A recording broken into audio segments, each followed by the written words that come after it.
Hi, this is Dr. Diana, and in this presentation, we will discuss nursing assessment, data analysis, and planning. Assessment data and collection form the first phase of the nursing process. This step means systematically gathering information about the patient's physical, emotional, and spiritual needs. For LPNs, the role is to assist the RN with data collection. LPNs do this during admission and continue gathering and reporting new data throughout the patient's stay. LPNs collect two types of data. Subjective data, this is what the patient tells us, like, I have a headache or I feel sick. And objective data, this is what we can observe or measure, like a fever, a bruise, or abnormal lab results. There are different approaches to data collection. You might use Gordon's 11 health patterns, a focused assessment on specific problems such as pain, or a review of all areas using Maslow's hierarchy of needs. Sources of data include not just the patient, but also family, the health record, diagnostic test, and input from the healthcare team. The goal of assessment is to build a complete, accurate database that helps guide the nursing care plan and ensure patients' needs are met safely and effectively. The patient interview. The patient interview is a key part of assessments. Its main purpose is to gather data about the patient's health, not to make casual conversation. Good communication is essential. This includes verbal communication, like speaking and listening carefully, and nonverbal communication, such as facial expressions, posture, and gestures. The interview has three stages. In the opening, you build rapport and explain the purpose of the interview. In the body, you ask health-related questions to collect needed information. In the closing, you summarize what you learned, invite questions, thank the patient, and explain what will happen next. Be aware of cultural differences. Some patients may have different expectations about personal space, eye contact, or communication style. If there's a language barrier, always use a certified interpreter rather than relying on family members. When interviewing older adults, allow extra time. They often have more extensive medical histories and may take longer to recall details. Finally, remember that assessment is ongoing. Data collection continues each time you interact with a patient, not just at admission. Health Records Review. A health records review is a vital data collection tool that helps you prepare for patient care and guides your interview. The purpose is to gather important background information so you can ask better questions and anticipate patient needs. When reviewing a health record, start with the face sheet, which contains demographic and psychosocial information. This includes details such as who the patient lives with and their support system. Next, check the provider's orders. Begin with the most current and then review those from the past 2 days. Then look at the medication profile, or MAR, also known as EMAR, to see what medications the patient is receiving. This may reveal chronic health conditions not immediately obvious. After that, read the provider's admission history and physical assessment, along with any surgical or pathology reports. Pay attention to the conclusions in the reports. Then review the nurse's notes from the last 24 to 48 hours and any current diagnostic results. Don't forget to check the nursing care plan or care map, as well as the admission assessment for details about prior illnesses, hospitalizations, or allergies. The goal of reviewing health records is to build a complete and systematic picture of the patient's problems and needs, so you are better equipped to deliver safe and effective care. Physical assessment, head to toe data collection. The physical assessment is an essential part of nursing care. While the registered nurse is primarily responsible for the full health history and assessment, many components are delegated to the LPN. The purpose is to establish a baseline and identify patient problems early. To complete the assessment, use the four basic techniques: inspection, auscultation, palpation, and percussion. Start with the basics: height, weight, vital signs, medication history, allergies, and assistive devices. Then continue with a review of systems: psychosocial history, nutrition, skin assessments, and any safety screenings, such as fall risks. Physical assessment, head to toe data collection. Each patient should have a head to toe assessment within the first hour of each shift, which should take about 10 minutes. This quick check covers general appearance, level of consciousness, vital signs, heart and lung sounds, abdomen, extremities, and equipment in use. Always assess pain using a 0 to 10 scale as well. Throughout the shift, perform focused assessments as needed. For example, if a patient reports abdominal pain, concentrate on the abdomen. If a patient has a heart or lung disease, check those systems more thoroughly. Neurological checks are essential if there are neurological concerns. Finally, document findings carefully because this assessment forms the foundation for the care plan and guides interventions throughout the shift. In long-term care, a thorough admission assessment is performed when a resident enters the facility. For Medicare patients, reassessments are required on day 14, 30, 60, and 90, and the care plan is reviewed at these times. Always make sure to check back at CMS's website to ensure that these standards are still relevant.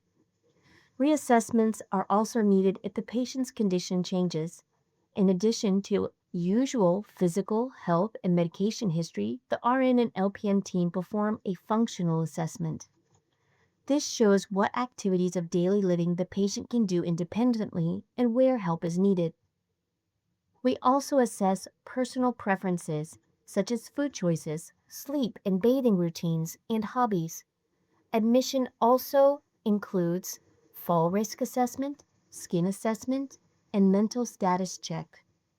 LPNs usually collect the data, and the RN validates and finalizes these assessments. In home health care, the RN completes the initial assessment. This includes assessing the family's ability to support the patient, their coping strategies, and their educational needs. Since care happens in the patient's home, nurses must adjust to working in the patient's territory, which requires flexibility and respect for their environment.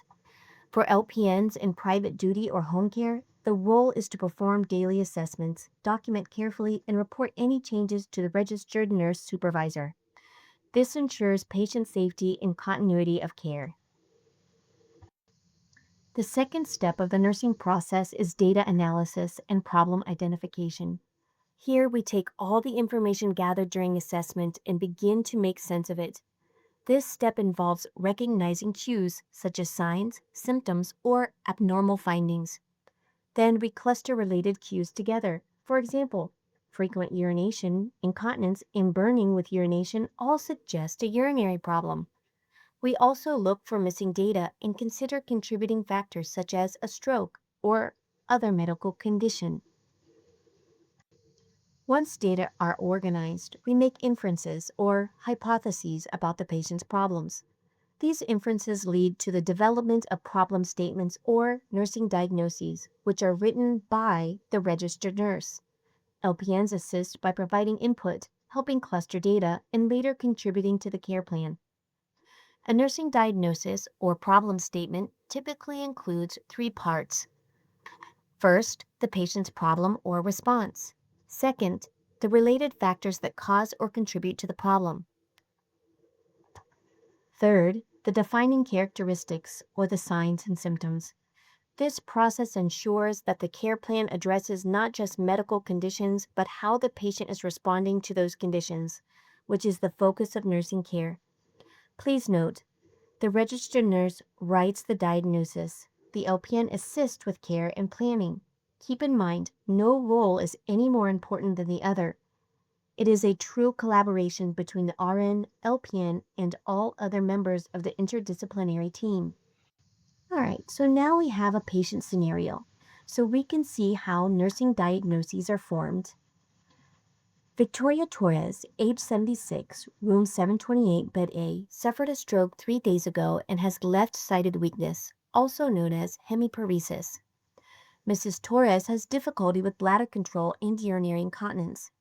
The patient is left-handed, cannot firmly grasp objects, and therefore needs assistance with all personal care.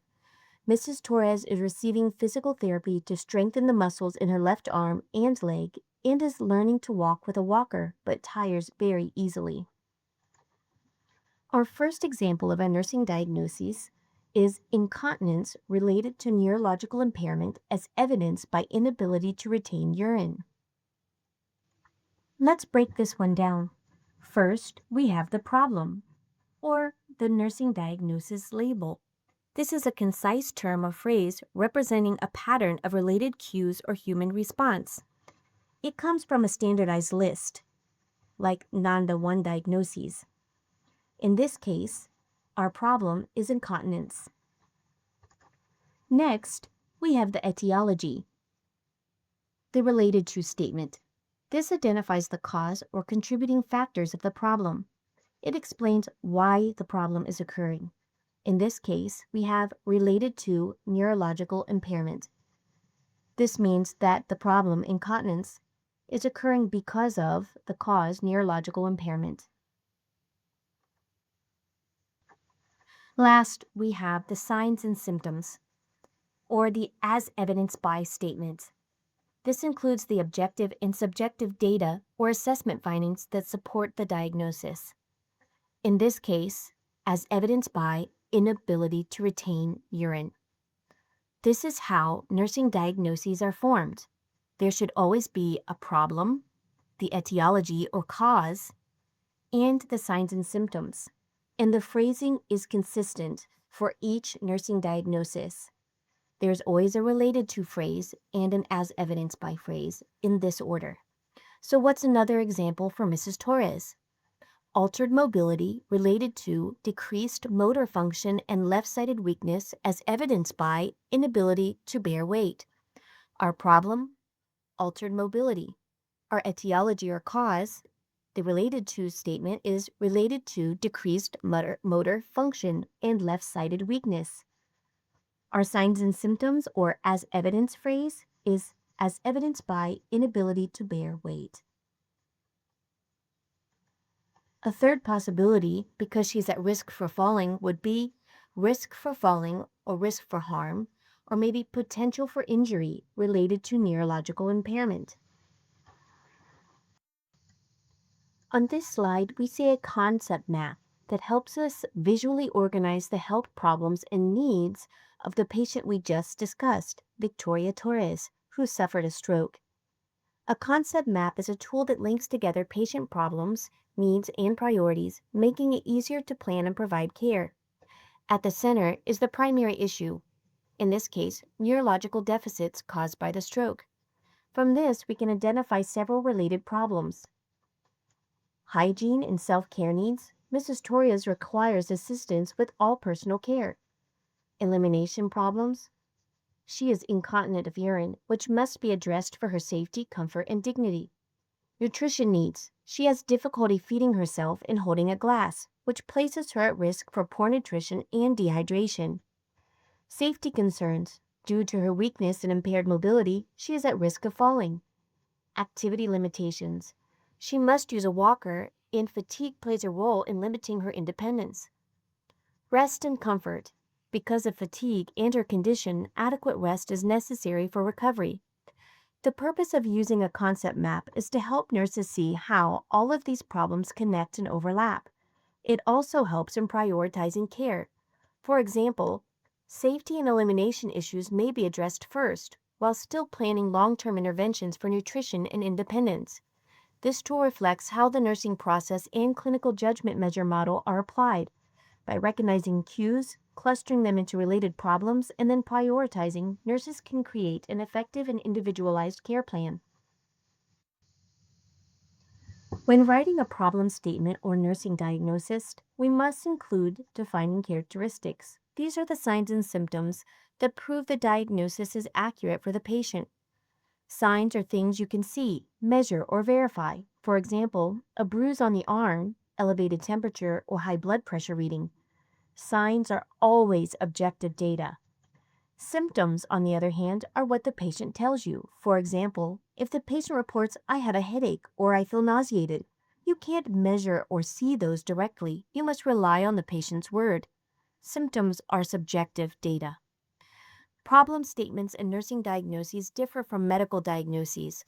A nursing diagnosis defines how the patient is responding to their illness, while a medical diagnosis names the illness itself. For example, medical diagnosis, stroke; nursing diagnosis, impaired mobility related to decreased motor function as evidenced by left-sided weakness. The defining characteristics, such as inability to move the left arm or weakness when walking, are what make the nursing diagnosis accurate and valid for the specific patient. When caring for patients, not every problem can be addressed at once. We use prioritization to decide what must be done first. This is guided by Maslow's hierarchy of needs, starting with basic physiological needs like oxygen, fluids, and circulation. The airway always comes first. Without it, the patient cannot survive. After airway, breathing and circulation follow. These are the ABCs. Patient preferences also play a role.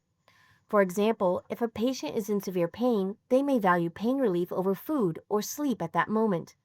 Critical thinking and nursing judgment are essential to set priorities safely and effectively. Once physiological needs are met, the next focus is safety. For example, a patient with increased intracranial pressure may not be able to protect themselves from harm. Ensuring safety is a top priority. After safety, we look at psychosocial needs like love, belonging, and self esteem. Even while addressing physical problems, it's important to treat the patient holistically, calling them by their correct name, respecting privacy, and involving them in decisions help meet these needs. In long term care, problem statements are developed when a patient is admitted, often by the LPN. The supervising RN reviews and finalizes the plan. Common issues include altered swallowing, risk for aspiration, impaired mobility, chronic pain, and things like risk for injury or skin breakdown. In home health care, the care plan looks beyond the patient to the entire family. Nurses must consider family coping skills and education needs. For example, teaching family members how to assist safely with mobility or manage medications. This holistic, family centered approach ensures that care is realistic and effective in the home setting. The planning step turns analysis into action. For each identified problem, we decide the desired result or expected outcome and select interventions most likely to achieve it. We set priorities using airway, breathing, circulation, and Maslow, then incorporate what matters most to the patient. Planning is collaborative. The RN is the leading person, and the LPN contributes by proposing interventions, identifying safety issues, and confirming the patient's ability and preferences. Every intervention should specify who does it, what is done, and how often, and any teaching or safety elements.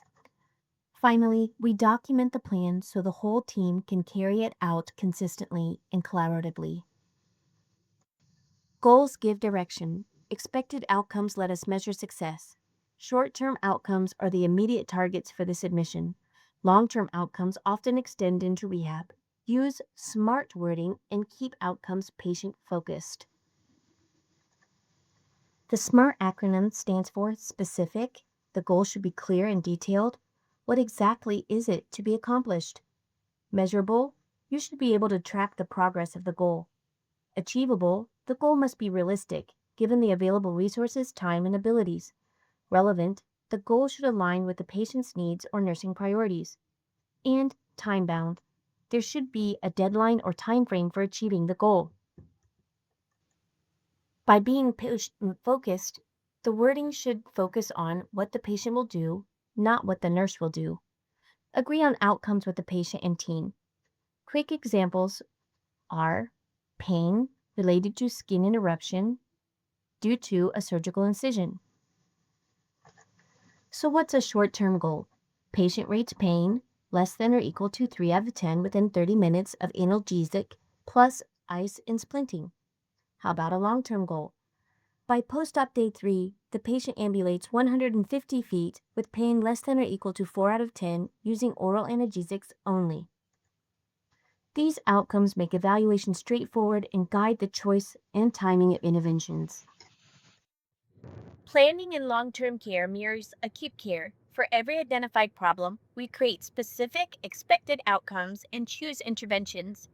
We set priorities using Maslow and what matters most to the resident, keeping safety front and center.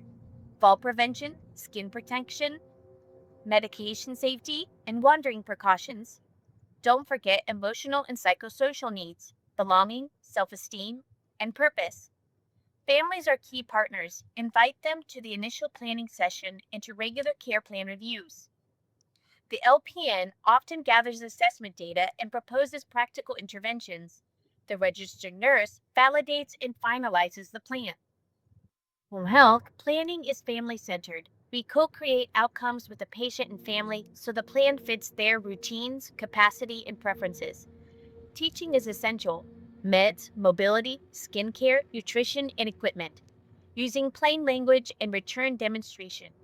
Prioritize home safety, clutter, lighting, bathroom hazards, oxygen safety, and corrective device use. Spell out roles and timing clearly: who, what, when, how. The LPN monitors day to day progress, documents, and reports changes promptly.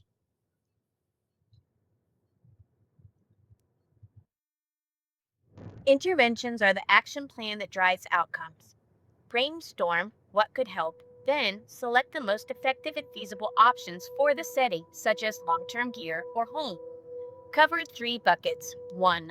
Monitoring high risk issues, 2. Prevention, such as preventing falls and skin breakdown, and 3. Treatments and medication. Know which actions are independent nursing functions, meaning that as a nurse, as long as it's inside your scope of practice, you may perform it, and which are dependent functions. Those are the functions that require a provider order. Each intervention should have a clear rationale and be written so any team member can carry it out. What to do, how to do it, how often, safety and teaching points, and who is responsible. Think back to the patient scenario with Mrs. Torres. What would we do for her?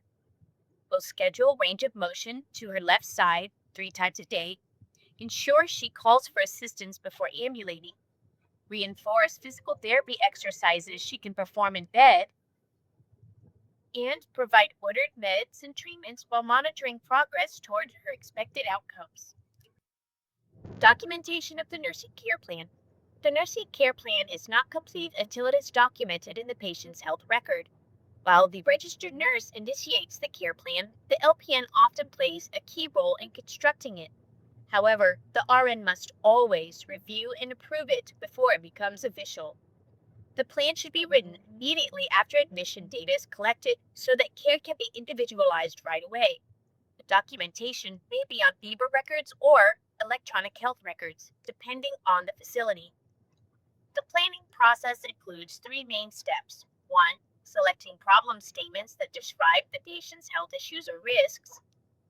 2. Choosing and individualizing expected outcomes, which are measurable goals for the patient. And 3. Selecting and adapting nursing interventions that will help the patient reach those outcomes. The care plan must be reviewed and updated every 24 hours or sooner if the patient's condition changes. This ensures that the plan reflects the most current and accurate needs of the patient, and that all staff have access to the same up-to-date information. By keeping the care plan current and clearly documented, we improve continuity of care, support team communication, and ensure that patients receive safe, effective, and individualized care. When documenting a nursing care plan, there are different types of plans used in practice. Many facilities now use computerized programs, which approve menus and templates. These make the process faster and ensure that important details are not missed. Nurses can select the appropriate problem statement, then customize goals and interventions as needed. Some facilities still use standardized plans, which are pre written but allow you to add or delete items to individualize them for the specific patient. These save time but still need to be adjusted to meet each patient's unique needs. Another common approach is collaborative care maps or clinical pathways. These bring together the care from multiple team members, such as nursing, physical therapy, nutrition, and medicine, into one plan. They are designed to keep all providers working towards the same patient outcomes. In long-term care, the care plan often emphasizes long-term goals and outcomes because patients stay for an extended time. For example, instead of focusing only on immediate needs, the plan might include goals for maintaining mobility over months or preventing pressure injuries over time. The important thing to remember is that no matter which type of plan is used, the care must always be individualized, updated regularly, and reflect the patient's current needs and goals.